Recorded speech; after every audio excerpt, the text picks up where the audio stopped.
A few minutes later. Hello friends, Derek here. When I got into the world of FPV drone flying, I knew that it was going to be a matter of when, not if I crashed it. Today's the first time I've crashed it that it couldn't take off by itself again, so we're hiking to see where it's at. One thing I will say to all you prospective FPV pilots out there, always practice somewhere that you have access to. Don't go flying on top of mountains or over waterfalls. Don't go chasing waterfalls. When you're learning like I am, because you want to be able to recover it.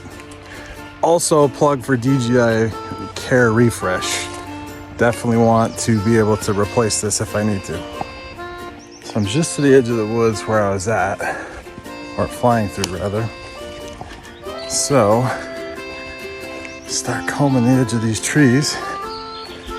Let's see which one I smashed into. I feel like it was kind of in the sun right here. There's definitely some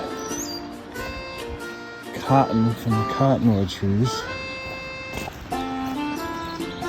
Nothing yet.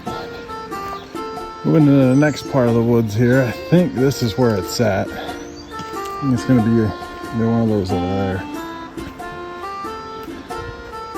12 seconds later. Well, we found it. Time to check the damage. It's the area where I was taking off, and I can already see the issue. Snapped the prop blade right off. Everything else, gimbal's still on. Busted prop blade. Got away easy this time.